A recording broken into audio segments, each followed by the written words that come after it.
No one had ever heard laughter in Richard Hale's mansion until the day his maid showed up with her twins. What happened next?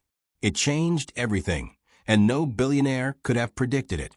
No one had ever heard laughter inside Richard Hale's mansion. Not once. Not a giggle, not a whisper of joy, not the echo of a single child's voice bouncing off the marble walls. For years, the billionaire lived in what people called a palace of silence. Everything about the mansion was perfect, but lifeless. The floors gleamed like glass. The chandeliers sparkled like frozen stars. The garden was trimmed with mathematical precision. Yet beneath all that beauty was something colder than winter: emptiness. Richard Hale was known across the city as a genius businessman, the man who turned a small construction company into a billion-dollar empire. His face was often on magazine covers, his name whispered with admiration at charity galas. But behind closed doors, he was a ghost. He didn't host parties. He didn't visit friends. He didn't smile for cameras anymore. And there was one rule every worker in that mansion knew by heart: no noise. No chaos. No memories. Because once upon a time, this mansion had been full of life. There was laughter in the hallways, music from the piano room, and the sweet smell of cookies that his wife, Clara, loved to bake every Sunday. Clara was his everything. She had a way of making the world feel lighter. She'd dance barefoot in the kitchen, sing terribly off-key, and somehow still make Richard laugh so hard he'd forget the business calls piling up. But life, cruel as it can be, took her away far too soon. One rainy evening, 10 years ago, Clara had been on her way home from an orphanage charity event, a place she adored because she loved children and dreamed of having her own. But a car speeding through a red light ended all of it in a heartbeat. That night, Richard's world went silent. He stopped listening to music. He removed every photo of her from the walls. The piano she used to play was locked and covered with a white sheet. And from that moment on, Richard Hale buried his heart with her. To his staff, he wasn't cruel, just broken. He never raised his voice, never got angry. He was just cold. A man who lived more in his office than in his home. The maids worked in silence. The gardener trimmed in silence. Even the chef learned to cook without sound, because everyone feared disturbing the silence that seemed sacred to him. The mansion became a place where time itself felt trapped. Every clock ticked quietly. Every step echoed like a whisper in a cathedral of sorrow. No one dared talk about her. And definitely no one dared talk about children. Until the day Grace arrived. She came on a gray Monday morning, the kind of day where the clouds hung low and the air felt heavy. She was young, maybe in her late 20s, with a warmth that seemed completely out of place in that cold mansion. The agency had sent her as a replacement for the old housemaid who had retired. The staff greeted her with polite smiles, but also quiet warnings. Don't sing. Don't laugh too loud. Mr. Hale doesn't like noise. And never mention kids. Ever. Grace listened carefully, nodding, but deep inside, she didn't understand how anyone could live like that. Because for her, noise was life. Grace came from a small town, far from the city lights and luxury of Hale Mansion. Life had never been easy for her. Her husband had left years ago, and she was raising 2 children all on her own, Mia and Noah, her 5-year-old twins.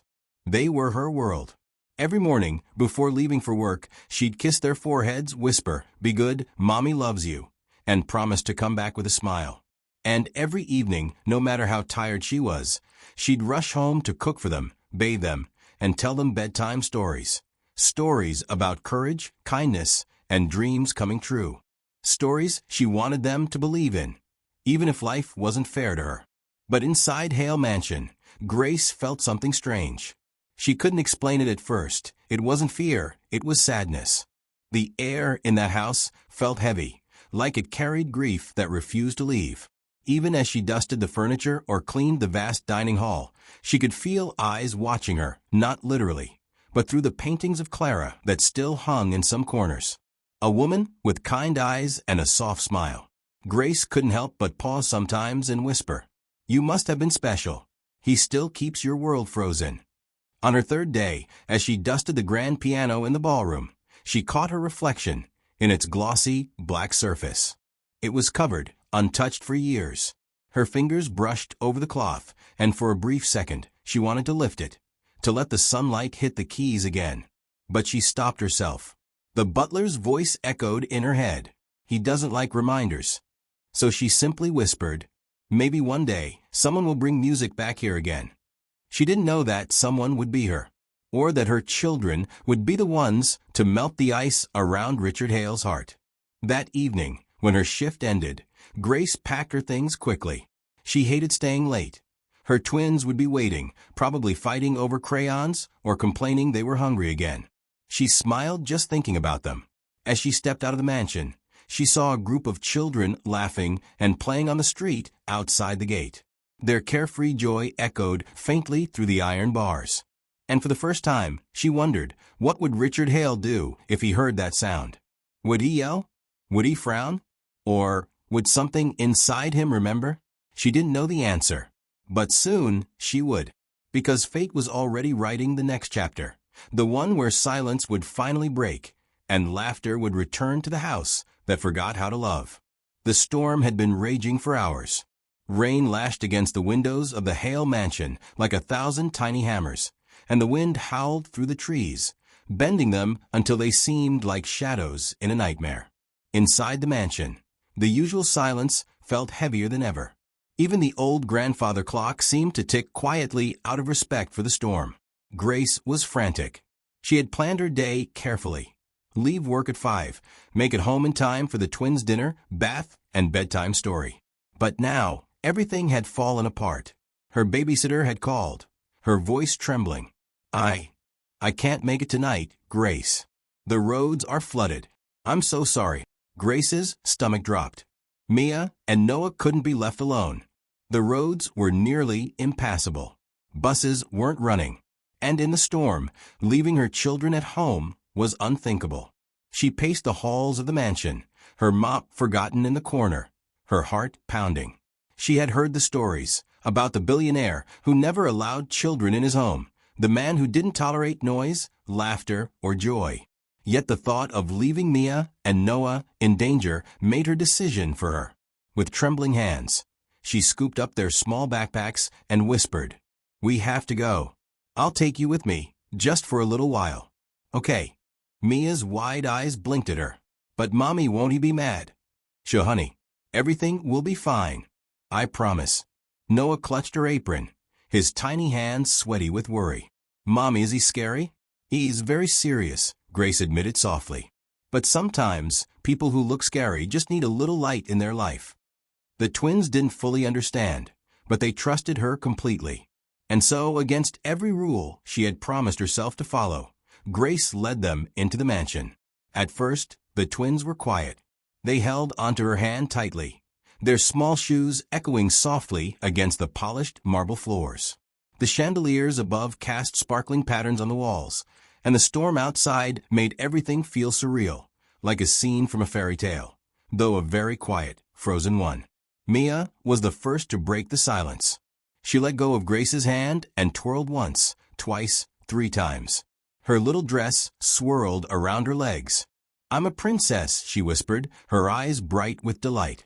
Noah, ever the curious one, found the elevator buttons. He pressed one, then another, giggling as the panel beeped in response. Soon he was jumping and pressing them all, fascinated by the glowing numbers and lights. Grace tried desperately to hush them. "Please, babies."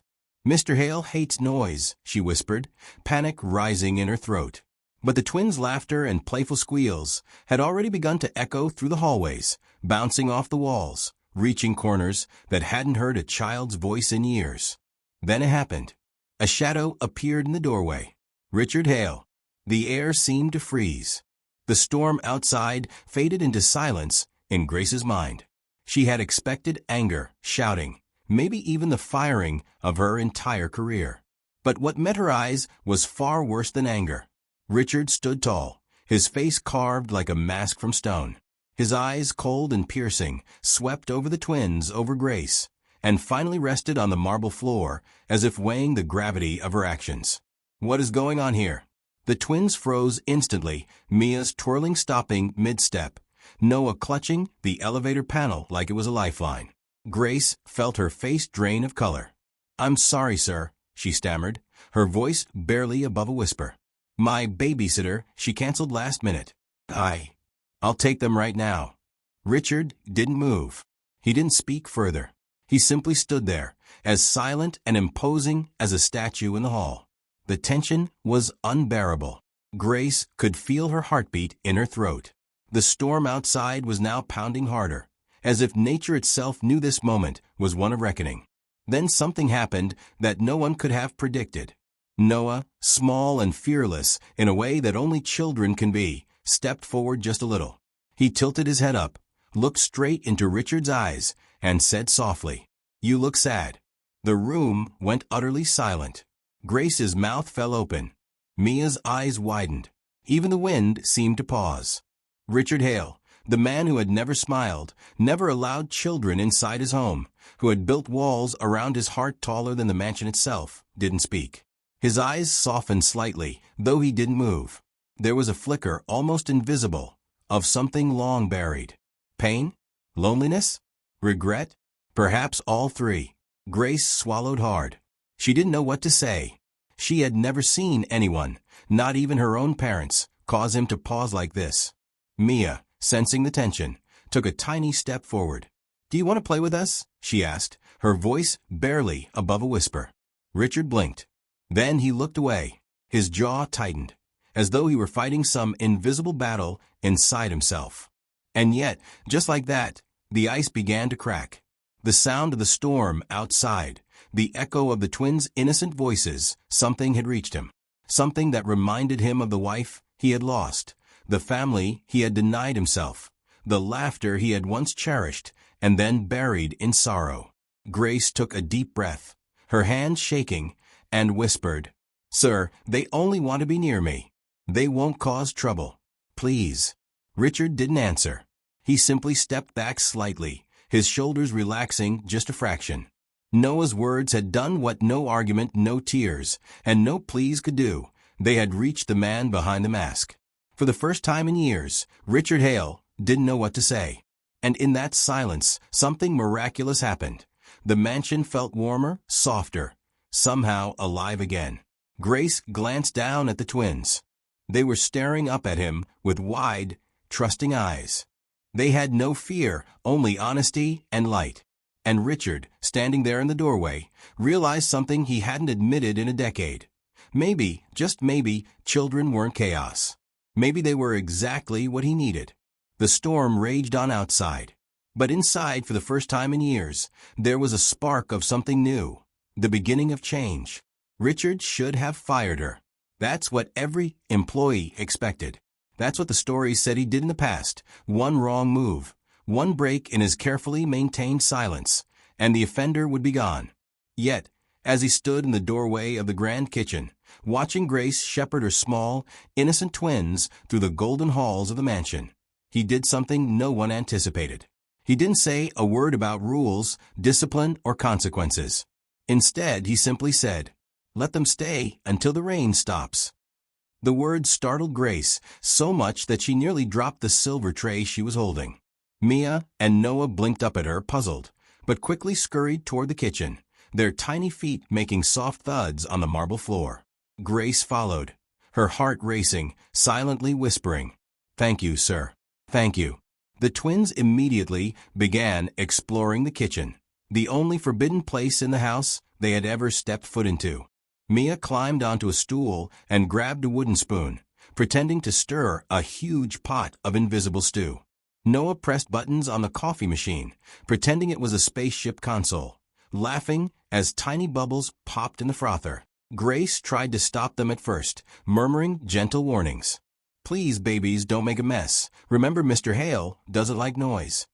But the words barely reached them. And then it happened. A sound that had been missing in the mansion for 10 years. Laughter. Mia giggled as she swirled the spoon in the air, spinning around in her tiny princess-like twirls. Noah clapped his hands, snorting and laughing as he ran in circles. Grace, despite trying to shush them, began laughing herself, a soft, helpless laugh that seemed to echo off the marble walls. Richard froze in the doorway. The sound struck him like a lightning bolt, a strange, electric feeling he hadn't experienced in years. It wasn't just the noise of children playing. It was life. He blinked, then stepped closer, his heavy boots clicking softly on the marble floor. His expression softened as he watched the twins move freely in the kitchen, completely unafraid, completely joyful. Mia paused for a moment, noticing him at the doorway, and gave a small, shy smile. Noah waved his tiny hand enthusiastically, giggling. Grace whispered, almost apologetically, "They can't help themselves, sir. I'm so sorry." But Richard said nothing. For the first time, he allowed himself to feel something he had buried deep under grief, guilt, and loneliness, a tiny flicker of warmth in his chest, almost as if a long-lost part of himself had been awakened by their laughter. The twins continued playing, oblivious to the tension in the room. Mia began singing a little tune she had made up, humming softly, her voice echoing in the vast kitchen. Noah danced the rhythm, hopping from one foot to the other, and Grace clapped along, her own joy rising despite her fears. Richard stood there, watching, almost paralyzed. He felt something stirring in him, memories of Clara. He remembered the way she had laughed in this very kitchen, the way she had twirled in the sunlight that streamed through the windows. Memories he had kept locked away, thinking they were too painful to revisit, came rushing back in an instant. He realized suddenly that he had been living in a prison of his own making, walls of silence and control that had kept him safe from pain, but also robbed him of happiness. And here, standing in the doorway, were two small children, bringing life back into his home, without even trying. Later that night, the storm outside showed no sign of stopping. Thunder rattled the windows, and lightning cast fleeting shadows across the walls. Yet inside the mansion, a different kind of storm raged, one of feelings long suppressed, quietly breaking free. Mia and Noah had curled up on the couch near the fireplace, exhausted from their adventures. Their small bodies were still warm, and their soft breathing filled the room with a gentle rhythm. Grace sat beside them, brushing back Mia's hair, murmuring apologies. "I promise it will never happen again. I didn't mean to break the rules." Richard sat silently in a high-backed chair a few feet away, his eyes fixed on the twins. He didn't speak. He didn't scold. He didn't show anger. He simply stared, feeling emotions he hadn't allowed himself to feel in a decade. Finally, he whispered, almost to himself, "They can stay until morning." The words hung in the air like a fragile promise. Grace felt a wave of relief wash over her. She dared not speak again, just nodded and settled beside her children, feeling a quiet hope bloom inside her. The next morning, sunlight streamed through the tall windows, casting a golden glow across the kitchen. The twins stirred awake, rubbing their eyes, still sleepy but smiling. Grace moved toward them, ready to wake them for breakfast. But Richard's voice stopped her. "They can eat first," he said quietly, his tone calm, almost gentle. She froze. "Sir." "It's been a long time since this house smelled like pancakes," he said softly, almost as if the words were meant for himself more than anyone else. And that was when Grace realized something fundamental had changed. For the first time, the mansion that had been a place of order, silence, and sorrow was beginning to feel alive. The twins ate breakfast gleefully, chattering and laughing as Richard watched from the doorway, a small, almost shy smile tugging at the corners of his lips. He didn't speak much, but he began to notice the little things, the smell of syrup mixing with the aroma of freshly baked bread, the bright eyes of the children, the gentle way Grace moved around the kitchen. That morning marked the beginning of everything. The walls of silence were beginning to crumble, brick by brick, replaced by warmth, life, and the unexpected magic that only children can bring. And Richard Hale, the man who had lived in grief for so long, felt something he hadn't felt in years. Hope. Days passed, and then weeks. What had begun as a single stormy night had grown into something entirely unexpected. The twins, Mia and Noah, started visiting the mansion more frequently. At first, it was just occasional, brief appearances after school or on weekends, hidden among the halls so no one would notice. But soon, Richard Hale found he no longer wanted them to hide. He watched quietly from his study window as Mia and Noah ran across the marble floors, their laughter bouncing off the walls like music he had forgotten existed. Noah was endlessly curious. He followed Richard everywhere, as if instinctively knowing that behind the billionaire's stern exterior was a man who had stories to tell, secrets to reveal, and maybe even wisdom worth listening to. "Why do you have so many paintings, sir?" Noah asked one afternoon, tugging at Richard's sleeve while they walked through the art gallery. Richard hesitated. Most people were afraid to ask him questions. Most people obeyed. But this child, this little boy, didn't flinch. "They're reminders," Richard said quietly. "Reminders of people I've known, places I've been, things I've lost." Noah tilted his head, thinking, "Do they make you sad?" Richard looked down at him. He hadn't expected the question. But in that moment, he realized it wasn't sadness he felt anymore. It was longing, hope. "They do," he admitted softly. "But sometimes, remembering isn't so bad when someone makes you smile again." Noah grinned. "Then maybe you need to remember more with us." Meanwhile, Mia had found her sanctuary in the mansion's expansive garden. While Noah explored the hallways and offices, Mia spent hours crouched near the fountain, carefully planting little flowers she had brought in tiny pots. She called the area Clara's Garden, naming it after a woman whose face she had never seen, yet whose presence seemed to whisper through the flowers. Richard noticed her one afternoon as he walked past the fountain, his cane clicking lightly on the stones. He paused, watching her hands gently pat the soil around each delicate bloom. "They're beautiful," he murmured. Mia looked up, her face lighting with a smile. "Thank you, sir. I think maybe she would like it too." Richard's chest tightened. The name Clara carried so much weight, so much grief. Yet hearing it spoken with innocence and hope made it feel lighter, almost as though his wife's memory was no longer a burden but a blessing. One afternoon, the most magical moment arrived. The ballroom, usually silent and empty, echoed with sound once again. Richard had been working late in his study when he heard the faint, clumsy sounds of piano keys being pressed. Curious, he followed the sound and found the twins at the grand piano. Mia banged the keys enthusiastically while Noah drummed on the side with his small hands. Their singing was off-key, their rhythm chaotic, but there was no mistake about it. Joy had returned to the mansion. Richard froze at the doorway, watching as his home, which had felt like a museum of sorrow, transformed before his eyes. Grace, standing nearby with a towel in her hands, froze as well. She had expected him to yell, to scold, to demand silence. But instead, he simply leaned against the doorframe and whispered, almost to himself, "Your children remind me of what I lost." Grace's eyes softened immediately. She stepped closer, lowering her voice. "Maybe, sir, they're here to remind you of what you still have." Richard looked at the twins, at their carefree laughter, at the sparks of life in their bright eyes. Something inside him shifted completely. He realized that happiness wasn't gone. It had simply been waiting for a reason to return. From that day on, everything changed. The mansion began to breathe again. The silence that had hung like a heavy curtain was replaced by laughter, footsteps, and music. Richard, who had once avoided his staff, now started hosting small dinners in the evenings. He invited the butler, the gardeners, the chefs, and the maids, not just to eat, but to share stories, jokes, and laughter. The mansion felt alive again, filled with warmth that no marble, chandelier, or golden fixture could ever replicate. He even began donating regularly to children's hospitals, doing so quietly, in Clara's name.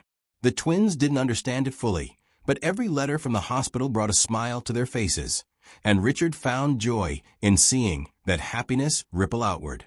Evenings became the most precious part of the day.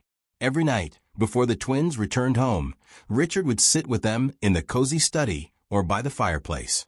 They would tell him stories, stories they invented, stories from school, stories of dragons and heroes, of faraway lands and secret adventures. Sometimes he would ask questions, genuinely curious about their little world. Sometimes he would share old tales of his own childhood, tales he had never told anyone. And sometimes he would just sit quietly, listening, letting the laughter fill the emptiness that had once consumed him. The mansion, once a place of order and sorrow, had transformed into a home again. The echoes of children's laughter became the soundtrack of his life, a melody he had thought he would never hear again. Richard found himself smiling more than he had in years. Not just polite smiles or fleeting expressions of amusement, real smiles, deep and unguarded, born from connection, love, and the reminder that life could still be beautiful.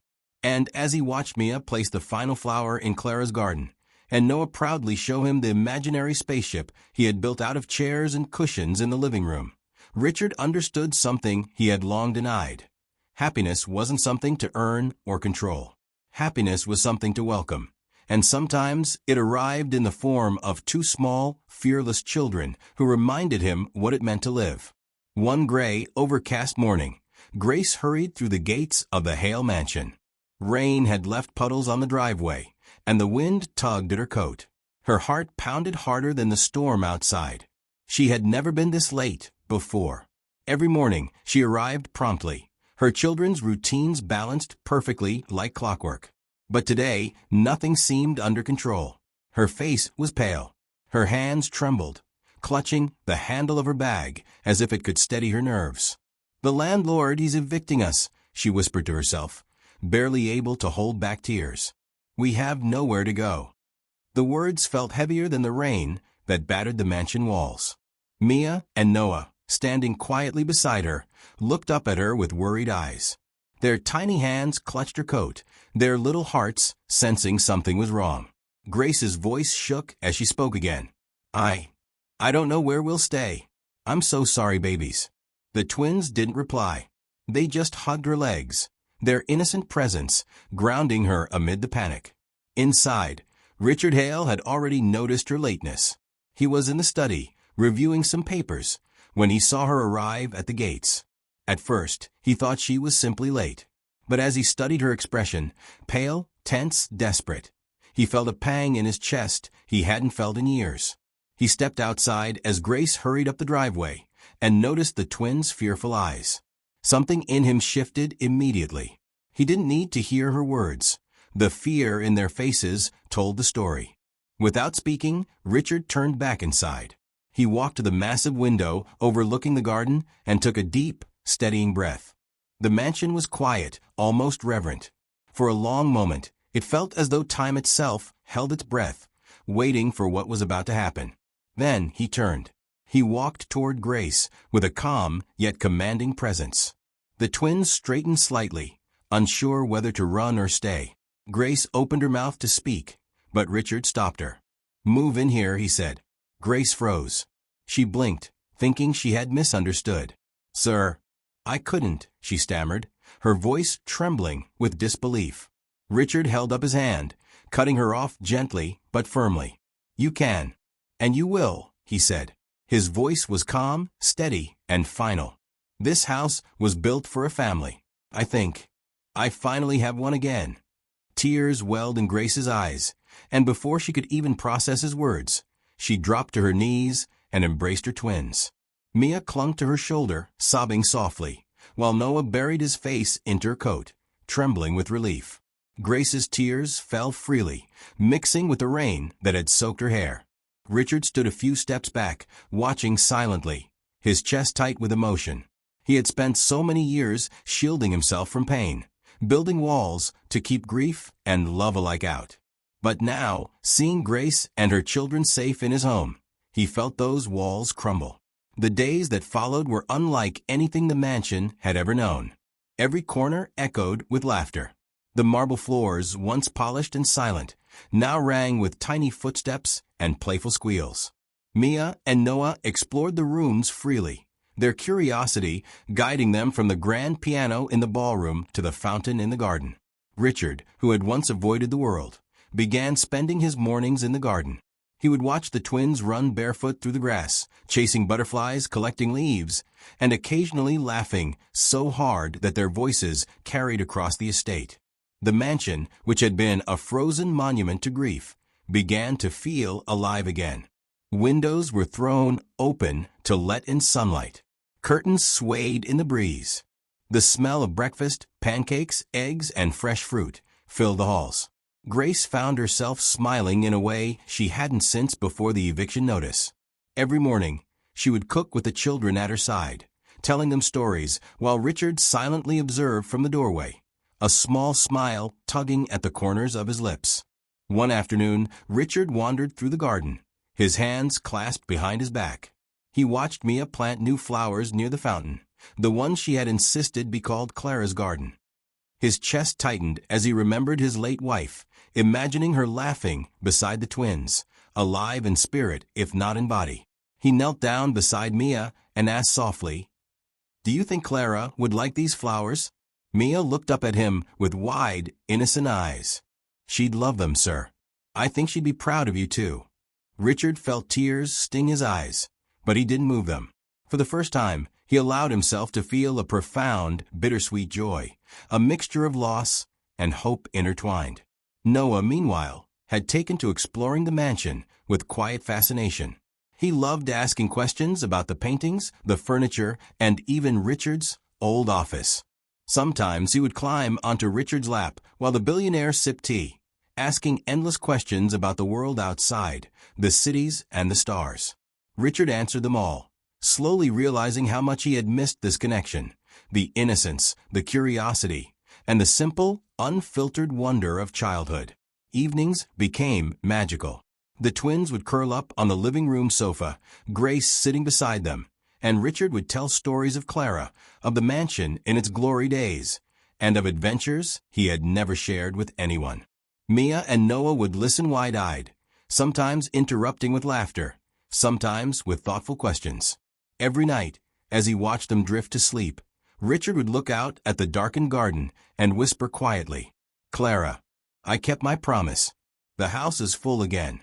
Those words, once impossible to say, now carried peace. The mansion, once a place of silence and sorrow, had become a home. Music, laughter, and love flowed through every corridor. The walls that had echoed only grief now resonated with life, warmth, and family. Richard Hale, the man who had once sworn he would never let children into his mansion, now realized the truth he had avoided for years. Happiness wasn't something to earn. It wasn't something to guard or control. It was something to welcome. And sometimes it arrived in the most unexpected forms, wrapped in the small hands of two fearless children and the courage of a kind-hearted mother. And so the mansion finally lived again, as a home, as a place of hope, and as a testament to the power of love, forgiveness, and new beginnings. Richard Hale's mansion, once filled with silence and sorrow, is now alive with laughter, love, and hope, all because one brave maid dared to bring her children into his world. Sometimes, the smallest hearts can teach the biggest lessons. If this story touched you, like, share, and subscribe. And never underestimate the power of love.